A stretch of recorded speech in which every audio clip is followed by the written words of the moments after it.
kwa ajili ya kukua. Afande, mafunzo hayo yamechukua wiki 6 na yalifundishwa kwa ustadi mkubwa na walimu mbalimbali kwa mafunzo ya nje kwa maana ya parade na drills, mafunzo ya silaha na mbinu za kujihami, mbinu za ulengaji wa shabaha, mapigano ya platuni na kukomboa kituo, mapigano ya ana kwa ana na ulinzi wa watu mashuhuri, mbinu za kupuliza ghasia. Hayo yalifundishwa na walimu kutoka kikosi cha kupuliza ghasia wa mkoa wa Rukwa. Aidha, masomo ya wajibu wa jeshi la polisi katika uchaguzi mkuu, uongozi, maadili, makosa mbalimbali yanaweza kujitokeza wakati wa uchaguzi na matishio, changamoto na mapungufu ya kipindi cha uchaguzi na kukamata raia, mikakati ya kuimarisha ulinzi na usalama katika mchakato wa uchaguzi mkuu 2025, dhana ya uzalendo na umuhimu wa kushirikisha jamii katika uchaguzi wa demokrasia yalifundishwa na maafisa na wakaguzi wenye ujuzi wa sheria na uzoefu kazini kutoka ofisi ya kamanda ya polisi mkoa wa Rukwa. Mafunzo haya Afande yalihitimishwa kwa zoezi la kulenga shabaha, yatahitimishwa kwa zoezi la kulenga shabaha ambalo litasimamiwa na Afande RPC, na zoezi hilo litafanyika kwa kutumia silaha mbili ambazo ni AK-47 pamoja na pistol. Afisa mnaomaliza pamoja na wakaguzi mnaomaliza, nichukue nafasi hii kwanza kuwapongeza kwa kuweza kushiriki mafunzo kwa kufungua moyo, kwa sababu mafunzo haya yamechukua muda mrefu kidogo, wiki 6. Tulitegemea kwamba tutapata maafisa labda wana Maringa, lakini mmejitahidi, mmeweza kuamka saa 12 mkafanya mazoezi na mkatekeleza, pamoja na kwamba mnafundishwa na askari wa NGJ5, lakini mmeweza kuwatii kwa sababu ndio vyenu mliweka kwenye mabegi. Mafunzo hayo mlioyapata mwende mkayaishi, mkayafanyie kazi huko mnakotoka. Habari za asubuhi. Habari za mafunzo. Naam, leo ni siku maalum kabisa ambayo tumepanga kufunga mafunzo yenu kwa utayari kwa maafisa na wakaguzi hii awamu ya pili. Kama mlivyosikia ripoti, mafunzo haya yamechukua takriban wiki 6. Basi jambo la kwanza kabisa niwaletee pongezi za mkuu wa jeshi Afande CPF. Anatoa pongezi nyingi sana, anatupongeza maafisa na wakaguzi nchi nzima kwa kushiriki utayari huu kwa dhati kabisa. Kila mmoja anajua mbele yetu kuna nini. Mwezi Oktoba tutakuwa na zoezi zito, zoezi kubwa muhimu kabisa la kidemokrasia la kuwachagua viongozi wetu wa kitaifa.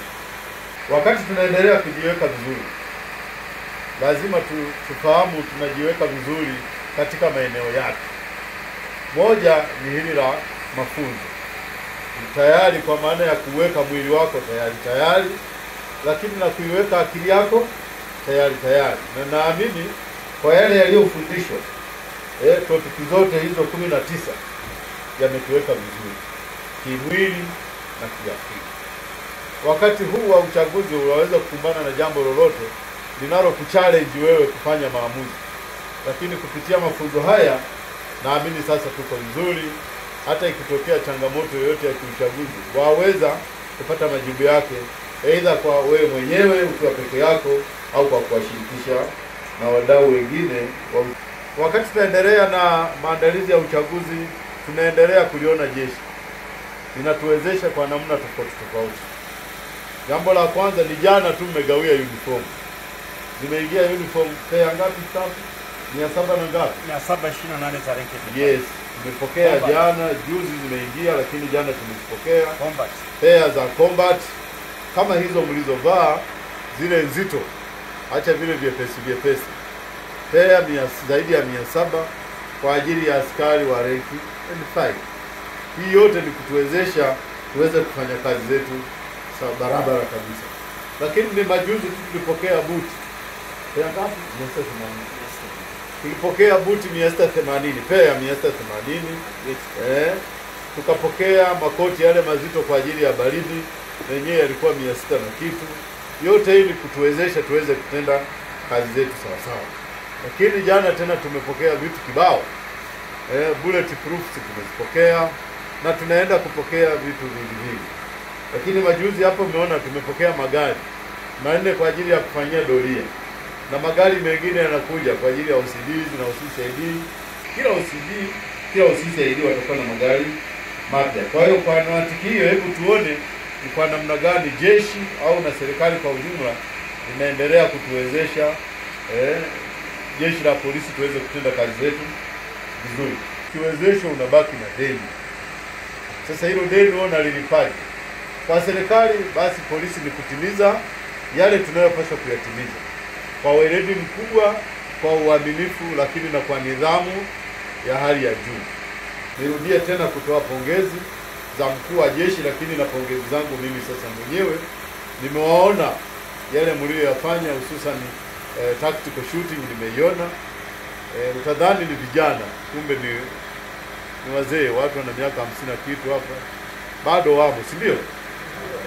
Sasa haya tuliyoyafanya sisi hapa tukayasimamia huko kwenye wilaya zetu, sababu mafunzo haya ya rank and file yanaenda kufanyika kwenye kila wilaya. Sisi tupo tukasimamie kwa karibu sana.